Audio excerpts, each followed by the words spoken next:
নমস্কাৰ সকলোলৈকে পুনৰবাৰ স্বাগতম জনালোঁ। আজি আমি আলোচনা কৰিবলৈ লৈছোঁ অসম ৰাজ্যিক গ্ৰামীণ জীৱিকা অভিযানত খালী হোৱা 182টা পদৰ সম্পৰ্কত। এই পদবোৰৰ বাবে কোনে কোনে আবেদন কৰিব পাৰিব, লগতে কি কি যোগ্যতা লাগিব আৰু অনলাইন কেতিয়াৰ পৰা আৰম্ভ হৈছে, লাষ্ট ডেট কেতিয়া, সম্পূৰ্ণ তথ্যখিনি তোমালোকে জানিব পাৰিবা আজি ভিডিঅ'টোৰ জৰিয়তে। অসম ৰাজ্যিক গ্ৰামীণ জীৱিকা অভিযান এনে এক অভিযান যিটো অভিযানৰ জৰিয়তে অসমৰ নাৰী শক্তিক জীৱিকা নিৰ্বাহৰ ক্ষেত্ৰত যথেষ্ট সহায় কৰি অহা হৈছে। এই অভিযানৰ অধীনত যিসমূহ পদ ইতিমধ্যে খালী হৈছে সেই পদসমূহৰ সবিশেষ তথ্যখিনি আপোনালোকে এই নটিফিকেশ্যনখনৰ পৰাই চাব পাৰে। প্ৰথম পদটো হ'ল state project manager financial inclusion.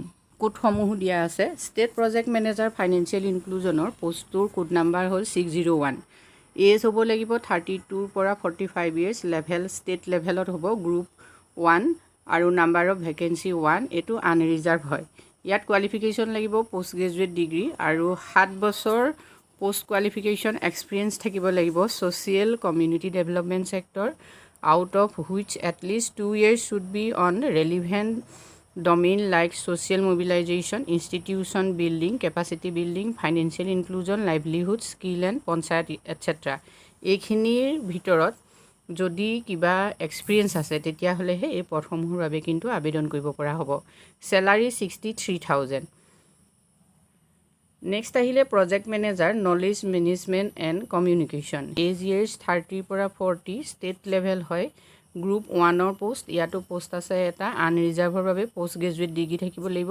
5 years post qualification experience in social community development sector, out of which 1 year should be in knowledge management communication. 49,000 হ'ব চেলাৰী। নেক্সট আহিলে একাউণ্ট এছিষ্টেণ্ট। একাউণ্ট এছিষ্টেণ্টৰ বয়স হ'ব লাগিব 23 পৰা 40 years আৰু ষ্টেট লেভেল হয়, group 3ৰ পদ এইবিলাক। Post graduate degree in commerce with knowledge of computer application and Tally, 2 years post qualification relevant experience in accounts finance in gov private sector. ইয়াৰ দৰমহা হ'ল 21,560। নেক্সট আহিলে district functional expert social mobilisation, institution building and capacity building. ইয়াত বয়সৰ সীমা হ'ব লাগিব 25 পৰা 40। District লেভেলৰ হয়, গ্ৰুপ 4 পোষ্ট। পদ হ'ল এটা। OBC MOBC বাবে ৰিজাৰ্ভ আছে। পোষ্ট গ্ৰেজুৱেট ডিগ্ৰী লাগিব। 2 years post qualification experience in social community development sector. 35,000 salary. Next আহিলে district functional expert livelihood and marketing. এইটো পদৰ বাবে 25 পৰা 40 হ'লে আবেদন কৰিব পাৰিবা আৰু গ্ৰুপ 4ৰ হয় পদটো। ডিষ্ট্ৰিক্ট লেভেলত ইয়াত পদ আছে দুটা। SCৰ বাবে এটা, ST প্লেইনৰ বাবে এটা।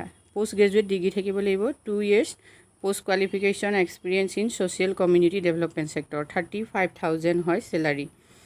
নেক্সট আহিলে district functional expert financial inclusion. এই পদসমূহৰ বাবে 25 পৰা 40 years হ'লে তোমালোকে আবেদন কৰিব পাৰিবা। ডিষ্ট্ৰিক্ট লেভেলত হয়, গ্ৰুপ 4ৰ পোষ্ট আৰু 3টা পদ আছে। আনৰিজাৰ্ভ 2টা, OBC MOBC বাবে এটা।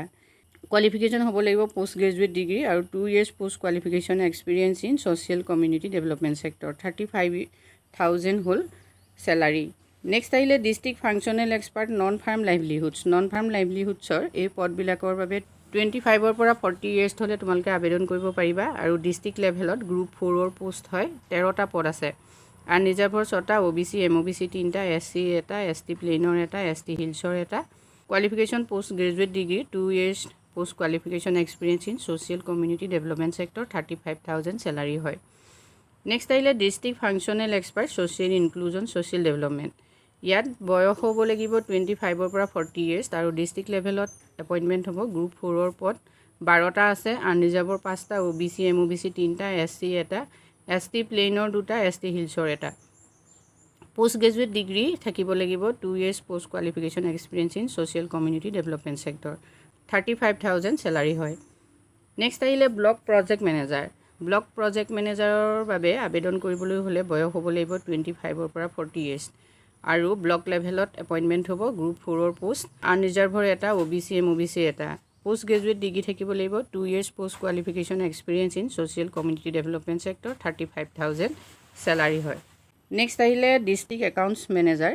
ডিষ্ট্ৰিক্ট একাউণ্টছ মেনেজাৰৰ বয়স 25 পৰা 40 years হ'ব লাগিব। গ্ৰুপ 5ৰ পোষ্ট আৰু আনৰিজাৰ্ভৰ এটা, OBC এটা, MOBC এটা। Post graduate degree in commerce, CA ICWA যদি আছে তেতিয়া আবেদন কৰিব পাৰিবা 2 years পোষ্ট কোৱালিফিকেশ্যন এক্সপিৰিয়েঞ্চ থাকিব লাগিব finance accounts related works in gov private সেক্টৰত হ'লেও হ'ব দৰমহা 28,000 নেক্সট আহিলে district MIS manager district MIS manager 25 পৰা 40 years হ'লে আবেদন কৰিব পাৰিবা এইবোৰ ডিষ্ট্ৰিক্ট লেভেলত এপইণ্টমেণ্ট গ্ৰুপ 6টা পদ আছে আনৰিজাৰ্ভৰ 2টা SC এটা ST প্লেইনৰ এটা ST হিলছৰ 2টা ইয়াত MCA বা MSc হ'লে আবেদন কৰিব পাৰিবা IT সেক্টৰৰ বা BE কম্পিউটাৰ সায়েন্স হ'লেও পাৰিবা বা BTech কম্পিউটাৰ সায়েন্স হ'লেও পাৰিবা 2 বছৰ কিন্তু কোৱালিফিকেশ্যন থাকিবই লাগিব গভ বা প্ৰাইভেট যদি নহওক 25,000 হ'ল স্যালাৰি নেক্সট আহিলে ব্লক কোঅৰ্ডিনেটৰ পোষ্টৰ বাবে 23 পৰা 42 বছৰ হ'ব লাগিব ব্লক লেভেলত এপইণ্টমেণ্ট হ'ব গ্ৰুপ 4ৰ হয় এই পদবিলাক ইয়াত 11টা পদ আছে আনৰিজাৰ্ভৰ 5টা SC 2টা ST প্লেনৰ 4টা গ্ৰেজুৱেট হ'লে আবেদন কৰিব পাৰিবা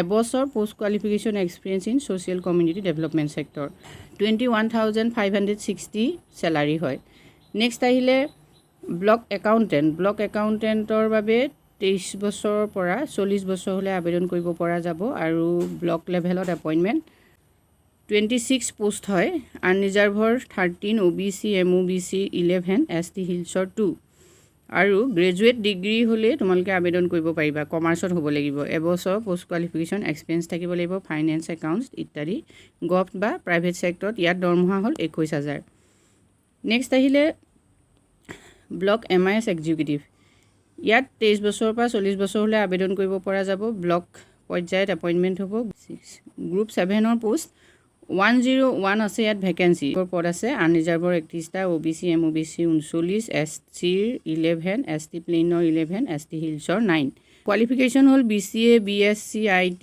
বা BE computer science BTech computer science ইত্যাদি এবছৰ ইয়াত পোষ্ট কোৱালিফিকেশ্যন এক্সপিৰিয়েঞ্চ থাকিব লাগিব MISৰ ৰিলেটেড গভ বা প্ৰাইভেট সেক্টৰ ৱৰ্কিং নলেজ থাকিব লাগিব data management software will be desirable যদি তোমালোকে পদসমূহৰ বাবে আবেদন কৰিব বিচাৰা তেতিয়াহ'লে https://asrlm.alzotions.com এইটো ৱেবছাইটত গৈ তোমালোকে আবেদন কৰিব লাগিব আৰু আবেদন যেহেতু 19 মে'ৰ পৰা ইতিমধ্যে ষ্টাৰ্ট হৈছে আৰু লাষ্ট ডেট তোমালোকে চাই লোৱা লাষ্ট ডেট হ'ল 16 জুন গতিকে যিসকলে এতিয়াও আবেদন কৰা নাই তেওঁলোকে আবেদন কৰিব পাৰিবা cut off date for the purpose of calculation is shall be 1/1/2025 জানুৱাৰীৰ পৰা বয়সটো কাট অফ কৰা হ'ব relaxation in maximum is SC ST plain ST হিলছৰ বাবে 5 বছৰ ইয়াত ৰিলেক্সেশ্যন থাকিব আৰু OBC MOBC কেণ্ডিডেটৰ বাবে থাকিব 3 বছৰ PWBD কেণ্ডিডেটৰ বাবে থাকিব 10 বছৰ ইয়াত যেহেতু ৰিটন টেষ্ট হ'ব আৰু শ্বৰ্ট লিষ্টেড কৰা হ'ব শ্বৰ্ট লিষ্ট কৰাৰ পাছত পাৰ্চনেল ইণ্টাৰভিউৰ কাৰণে মতা হ'ব কিন্তু পাৰ্চনেল ইণ্টাৰভিউ টিএ দিয়া নহয় আৰু এটা ইয়াত কোৱা আছে যে 5 candidates in order of merit will be call for personal interview again each vacancy প্ৰতিটো ভেকেঞ্চিৰ বাবে মেৰিট লিষ্টত থকা 5 জনক প্ৰথমতে মতা হ'ব Candidates willing to apply for more than one post shall have to submit separate application for each post, taking into consideration the grouping of position given in the table. এতিয়া ওপৰত যিখিনি পদ দিলে সেই পদবোৰৰ কেইবাটাও পদৰ বাবে ক্যান্ডিডেটে আবেদন কৰিব পাৰিব মাত্ৰ সেপাৰেটলি তেওঁলোকে আবেদন কৰিব পাৰিব incomplete application shall be rejected এইখিনি হ'ল মূল কথা যদি আৰু এই সম্পৰ্কত সবিশেষ তোমালোকে জানিব খোজা তেতিয়া হলে এই যিখন নটিফিকেশনখন তোমালোকে ডেসক্ৰিপশন বক্সৰ লিংকৰ পৰা ডাউনলোড কৰি লবা তাত সবিশেষ তথ্যখিনি চাব পাৰিবা আজি ভিডিওটোৰ জৰিয়তে আমি তোমালোকৰ বাবে এইখিনি তথ্য আগবঢ়াইছো যদি উপকৃত হৈছা কমেন্ট কৰি জনাবা আজিলৈ ইমানেই ধন্যবাদ